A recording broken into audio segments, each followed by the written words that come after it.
The Commanders officially sold to the Harris Group, featuring Magic Johnson. I, for one, am actually not happy about this, Patrick. Really? Everyone is celebrating. They're saying, Dan Snyder, out of the league. They're saying, hey, guess what? We did it. We brought in more money to the sport. And I get all that. I do. That being said, there's nothing I enjoy more than a franchise that's not my franchise being miserable and sucking forever. And so Dan Snyder being terrible and making the Commanders terrible, I mean, I'm not saying the suffering of Commanders fans brought me joy. I'm just saying that them being bad and them sucking and them having terrible management didn't make my life worse. From a content perspective, it certainly added storylines. That being said, I'm happy for all of those people that hated Dan Snyder, that had to work with Dan Snyder, that were fans of the Commanders. I mean, that really sucked for them. Are there any Commanders fans, though? I'd argue there's more no Washington football fans than there are Commanders fans. Yeah, I think there is more. There is more team fans than Commanders fans. But Josh, I think we have to wonder, is this Harris Group good? Like we know Dan Snyder has set the baseline so low that it's almost impossible to be worse than him. Yeah. But are we sure this Harris guy is a good owner? Well, here's what I'm going to say about this, Patrick. It's kind of fishy. So he owns a Philadelphia team.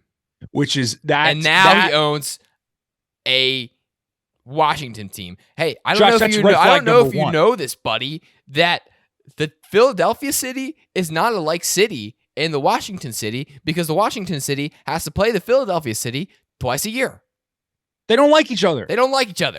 So as soon as I saw that, immediately red flag. So this guy clearly, he doesn't care. Does he not care about Washington, or does he not care about Philly? Because it seems to me like he doesn't care about one of those cities. Well, Josh, he also has a team outside of New York City. Yeah, so the New Jersey Devils. Oh, does he not? Okay, so that's just, full sweep there. Yeah, so A, does he not care about Washington? Does he not care about Philly? Does he not care about the New York City area? Or does he just not care about sports at all? Man, I don't know at all. And that's the kind of guy you want. So you get this guy who comes in, and sure, you might be thinking, oh, maybe he's businessman. He's a better businessman than Dan Snyder. Great. Right. Does he care about this team? Because it seems to me like he couldn't give a crap about football or sports. Another thing I want to say is, if there ever was a group that's going to take off every single owner in the NFL, it's this group right here, because a lot of talks are coming in about, oh, well, they're going to come in fresh money. Maybe they spend all that fresh money and pay a fully guaranteed contract to a quarterback named Lamar Jackson, who would immediately then bring a lot of eyeballs and fans to that said team. And I go, whoa. You're telling me this is the worst possible move that these owners can make. The first move that they make as an ownership group would be the move that every single owner prior to them being an owner was standing in solidarity to not do something.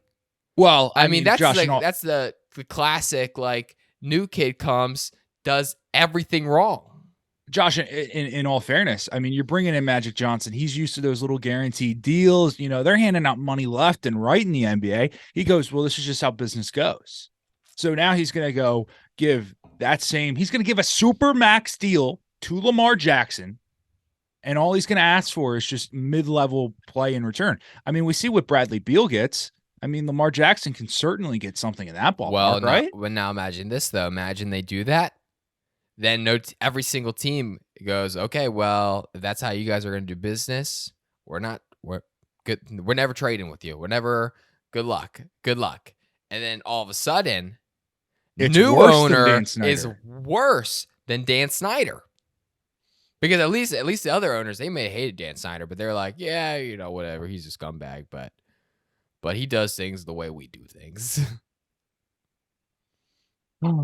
Maybe it's not a silver lining here for the Commanders. The biggest red flag is the Philadelphia thing. And I don't think enough people are talking about it. Why is this the first sports show that I feel like we're bringing this up?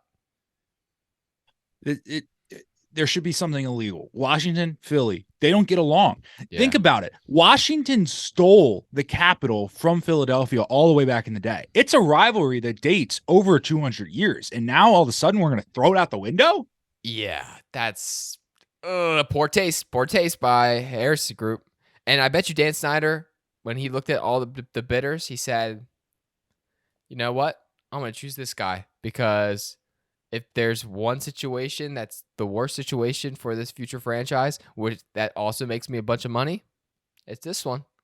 I also just want to throw out that, Dan Snyder he won the $6 billion. He gets the 6.05 billion. So basically, essentially meaning he profited $6 billion.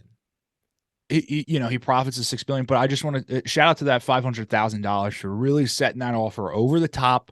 That's what Snyder needed. He feels comfortable with that. $6 billion, but that extra 500,000. The 6 point. Yeah, that's the number. That's the number. So shout out Dan.